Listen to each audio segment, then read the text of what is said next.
All right, everybody, welcome to Escrow Tuesdays, episode 10. Nari, can you believe we're already at episode 10? 10 for I 10. know, right? Where what can happen in escrow? Anything and everything. That's right. Anything can happen in escrow. I'm Charles Swanberg. I'm a real estate broker, and we have Nari Nguyen with. Tower Escrow. Right. We have a very special guest today. We have the one and only, the elusive, the exclusive Chris Lim right there, standing right there in front of you. What an awesome sight there. How you doing, Chris? I'm doing great. Today I'm here at Ethos, a shared building, a shared co-work building. My friend Charles, he runs it. We're on the 14th floor at the Equitable building. Thanks to them for allowing me to be here. And thanks to AREAA Greater Los Angeles.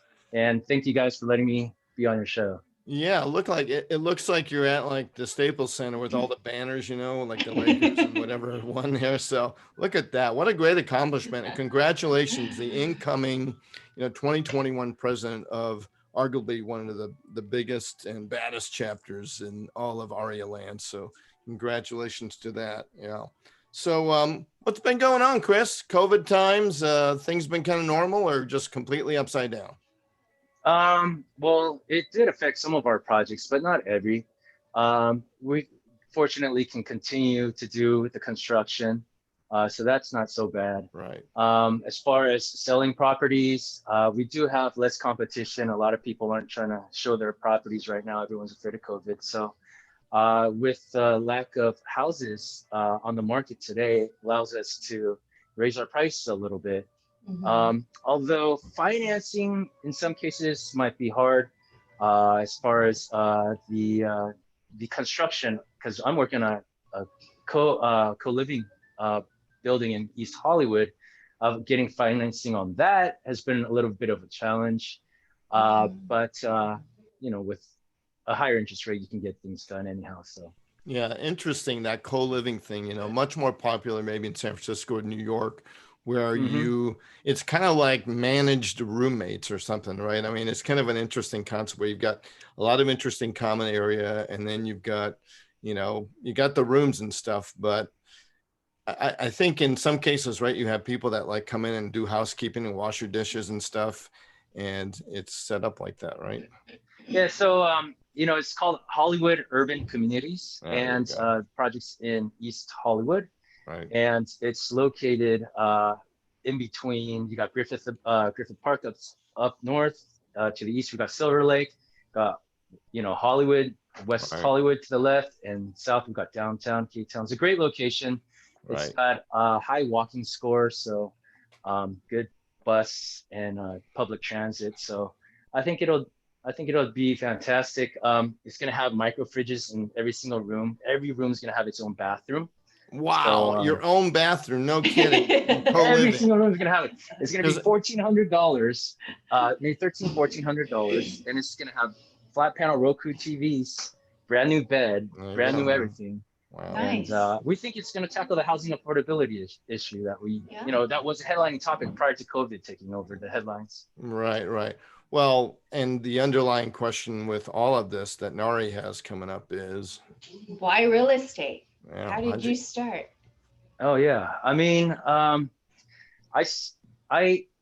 always loved business. Even when I was a kid, I was always trying to sell a product, and then it got into like baseball cards, and it was just flipping baseball cards back then. It was just arbitrage, and real estate. I got into real estate in 2003. Well, I started looking into it, started studying in 2003.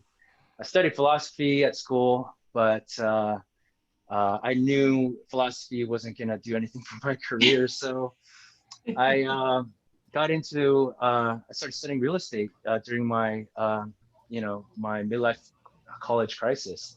Nice. And so as soon as I graduated, I started doing mortgages. It was at the end of 04, beginning of 05. And there were a lot of people that needed mortgages, and it was a great business. So from there, I got into I got my broker's license, and then naturally I started flipping property, started buying and selling houses, with the help of my network, the things that I've learned along the way. And now I want to not only do that, but I want to develop co-living spaces where I can house more people and work with an operational business, something that can be more of a forever business rather than just an opportunity. Yeah. So instead of just transaction, bam, in and out, you want to actually kind of stick around and, kind of help that whole business model. So, wow. Yeah. So transitioning into AREAA, I mean, did you find AREAA or did AREAA come a knocking?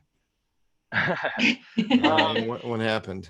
Yeah, so while I was in the mortgage industry, I met a very good guy who was became a very good friend and a big brother, Brian on, and Oh, we I know used that to. guy. Yeah. Wait, Brian, wait, Brian who? Oh, yeah. Okay. Yeah, right. So I met so, I met Brian, fortunately, and I saw him attending AREAA. He started talking about AREAA to me a lot. He kept telling me to join. I saw that it was really helping him out. Yeah. And I saw all the success that he was having. I mean, obviously he was already sales manager at his bank back then. He was working Right. with Bank of America. And I saw what it was doing for him personally also. And so I was like, what is this? Yeah. Can this help me also develop a bigger network to help me in my business and be more well-rounded? So Yeah. So, I through mean, Brian. it's great to go to events and stuff, but, from going to events to doing what you're doing right now, standing in front of all those, banners there and, where at one point did you get sat down and fed that, basic cup of AREAA Kool-Aid for you to start thinking about leadership? And hey, you're going to be president of one of the largest chapters in the network. How did that come Right. about? I mean, that didn't come about because it just happened. Yeah, I mean, there was a light bulb moment for me. There you go. At first, I didn't know what I was doing. I was just part of a committee that Right. was volunteering and helping organize a gala. And even after I became a BOD in the very beginning, Right. I was still a little blinded. And you're just basically just trying to help with the events. Right. But and then after you hang around a little bit longer, you start to see what everything really is. Right. And then you're like, hey, you know what? I think I can, do, I think I could be a good leader too. And, and you start thinking these and you start committing more because you start to see how good the people really are that are in your organization. Right. And how genuinely they really want this event to succeed. Mm-hmm. And, after seeing that and after being around them, you start to build trust and you want to give back later. And so and I got bitten by the bug. Yeah. And then you just gulped it down, right? Yeah, I gulped down that one shot. Yeah. that AREAA soju, it just had to get it in there. Wow. Oh my goodness. Yeah. Well, with all this AREAA stuff, and it's amazing what you guys have done. Congratulations, you guys got the social media, presence award. But honestly, so many of these chapters in the AREAA network have done so much, giving back to the community, and even yourself and your business dealings. You're trying to kind of figure out that really difficult nut to crack, which is, the housing issue, in LA. And I know, along the way, you've probably done a few deals here and there, Queen Mary and all these crazy stuff, right? That's Jerome. So I'll hand it back to Nari on the next line of questioning here. Yeah, so Chris, I know that you started out in 2003 and you studied real estate and you got into the mortgage business, and so the whole 9 yards with the flipping residentials to commercials. What is a crazy story that you can share? Any? Mm-hmm. I mean, of course, it was all a learning experience, and given the things that I know came from a lot of mistakes that I've made too. And one of the things that, you know, you know, that I did not foresee was how difficult the tenants were going to be when I picked up a property off of auction.com. Oh yeah. And Oh. it was the first time I bought off auction.com, and it was a triplex. Well, they said it was a triplex. I later learned. Anyway, but it was still a good deal, so I moved forward with the purchase. But it came with one tenant that was practicing voodoo. There was another tenant that tried to sue me. Not only did she want her relocation assistance funds, she wanted to sue me for the personal injury while she was there on the property.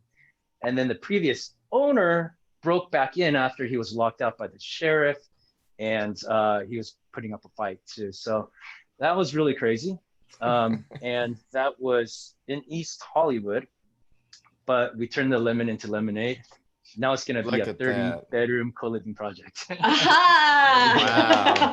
Yeah. So the voodoo nightmare, previous tenant crawling back, lawsuit because I, got a hangnail staring at myself in the mirror in my unit, caused all by Chris Lim, lemonade. So, yeah. Right.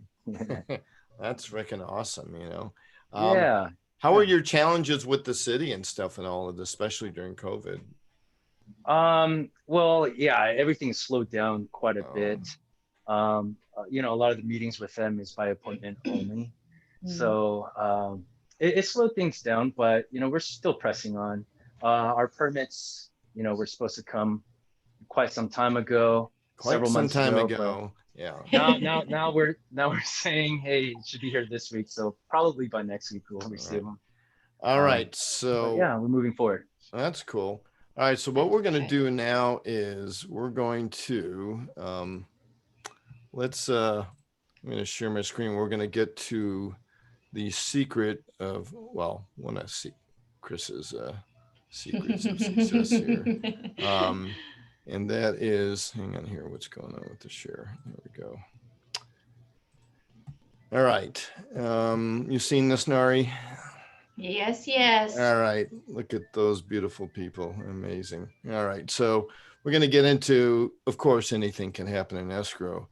Look at that, man. Just doing good for the community. Look at that. Just I know. You're not even using a nail gun. You're just hammering it old school. I love it, right? Yeah. And then look at this guy, man. He's on a ladder, risking his life hammering nails, and then he's in a freaking Lamborghini. So gotta love that. All right. So number one on the top 5, F for flexibility. Now, you didn't tell me you do yoga or anything like that. So just tell me what that's all about. Well, in a flip, you got the purchase, you got the sale and everything in between, right, which is the construction, should you decide to do any. When you're buying a property, you really need to understand and work with the right people. Not only do you need to work with the right people, you got to be very flexible with your terms when you're purchasing a house. Right. You can very well offer the higher price, but lose the deal because you're unwilling to give into certain terms. So in this business, getting the right deal is very difficult. Finding a house at the right price, not only do you have to move fast, you got to remain flexible. So it will help you on the purchase, also on the sale. For example, I was helping my friend purchase a property. Property was listed at 640. He wanted to offer 680. We did. The seller was requesting that we use his loan officer. He was not flexible. And so we took a walk. So in order to make a deal done, sometimes you got to be more flexible. And you could see it kind of coming a mile away, right? Where it's just not going to work out. All right. Number 2, Nari. Yeah. And through all this, you got to be learning, correct? Right. I think through anything that we go through in any aspect of life or any challenge that we have, we got to be able to learn really quickly. So it's going to help us adapt and make changes. In the flip world, prices for construction, your subcontractors or your contractor, prices might change because the cost of labor might change due to more people available to work or if there's less people willing to work, then the price may go up or down. So you got to be able to quickly learn what's going on so that you can forecast better what your costs are going to be, and so that you can make the appropriate agreements with the people that you're working with. Well, all right. Well, always learning and teaching and teaching and learning. All right. Integrity. So Yeah. this is especially important when you're purchasing a property.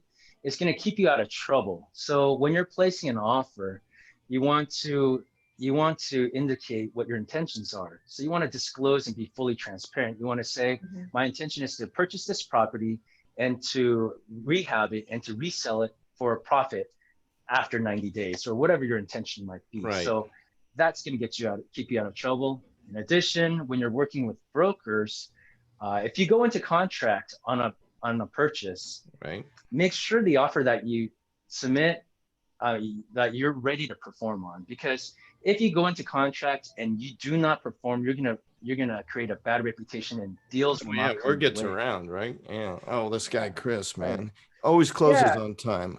Gosh. Right. And if you don't close, then he's gonna find another investor. Oh, and yeah. then where do you think your deals are gonna go from then on? Exactly. Right. You say you're gonna finish. Oh, yeah. Yep. All right. And 4, you got to work with the right. Escrow. Yeah, there you go. I like. Absolutely. Yeah. So you want to work with the right people. I have great escrow agents that give, free service, but they might miss a thing or two. It's just basic economics sometimes. But if you have the right people, it can make the world of a difference. Work with Nari, it can make a world of a difference for you. Thank you. It's so important, Chris. Once you develop a team, and I would hate it when I would hear, in the past, when I would call and the escrow officer would say, "Hey, by the way, I'm leaving the escrow business. I'm joining to help my husband run a restaurant." I'm like going, "Ugh," I'm like, why? I just had such an amazing team, and it's so, it's like losing certainly a family member in your critical team, right? When you trust it. Oh, absolutely. And it was never about, how much, can you knock down $10 off the escrow or something? It was all, what was important was, like you said, all this integrity and the flexibility and just answering the phone, it was just so important. But these days you're lucky to get the assistant to the escrow officer on the phone or something, if you get them at all, right? So that's so important. All right, so here we are, number 5, and that is, hey man, KIS, right? Keep it simple. Right. I mean, obviously, you want to simplify as much as possible, because you don't want to lose a deal due to overcomplicating something. Oh, yeah. So even in your descriptions of your property or whatever it is that you're selling, keep it simple and get it done. Wait for them to ask more questions, and then give them a simple answer again at that time. Yeah, and it's all about, I love, the transparency, the integrity, just, hey, I'm into doing this. I got to get in and out of here in X amount of days. I'm actually doing this for a profit and making a living on it. So it's not like, hey, I'm going to buy it and not tell you what's going on. I mean, hey, there's no problem in doing that, right? But a lot of people are kind of shy about revealing exactly what they're going to do with the project. Right. Why? Sometimes people are trying to be sneaky, but there is no reason to. It's not illegal to do these things. Just get their signature that they've read it. Put it on paper. Get their signature. Right. So, so with all these and the flips and stuff, do you have any projects right now besides the East Hollywood project that they're working on, and do you want to talk about and maybe kind of plug? Yeah, I mean, they're flips. So, I mean, I think the only thing that I would really want to talk about would be I can't mention it. Yeah. But tell us, I know you have a show. Tell us about your show, and where can we see it? Is it on IG that I hear? It's on Instagram and it's on Facebook. It's, I got to put more thought into it. I think it can be a good vehicle for me to use to reach out and to, help teach or give some tips Perhaps other people can log on, give their tips, share what they've learned also, and maybe we could turn it into a community. But these days, I've been so bogged down with work and with planning for AREAA too. So we haven't been really keeping up too much with it, but I've been thinking about it. I've been brainstorming, and hopefully we can turn this into something much more later on. So we're hoping next year, Chris, when you're leading AREAA Greater LA, that you might feature yourself in the talent show. You know, perhaps maybe Sinclair de Lune or something, or maybe a third movement of Beethoven Sonata. You know, just crash it in there. Come on, man. Definitely We want to see the practice. talent that Chris Lim could offer, because you guys have been quiet a little. You guys have amazing amount of membership. You do amazing amount of events and you know, giving back to the community, but we don't see you in the, you know, the talent shows and stuff. So we're hoping next year that Chris Lim will be leading some, you know, amazing Bollywood, you know, 50 people production or something, right? Looking forward to. Come on, spice it up a little bit, Chris. That'll be awesome. All right. Yeah, So I mean, I can't make any promises, but I can say that, man, some of the other chapters they really bring in. It's very impressive. Yeah, it is kind of fun. Well, it takes a lot of work, but all right. This was my way to end PowerPoint. Nice. I'm not sure what this even means or how you even pronounce it. Good. But yeah. It's Yep. The end. And all right. Well, Chris, hey, thank you very much for joining us. And look at that. You came prepared. You got a backdrop and you set up. I really appreciate it. We will put this on Facebook and have it available on YouTube, and we'll be more than happy to plug your show, The Flip by Chris Lim. So All right. thank you very much, Chris. Greater LA Chapter President for 2021. Congratulations. Catch Chris on The Flip by Chris Lim.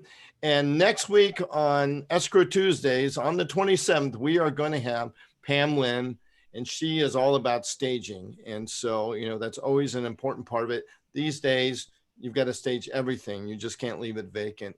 Does that mean people's imaginations are not good anymore? Well, I don't know. But anyway, we're going to have her on next week. So thank you again, Chris Lim.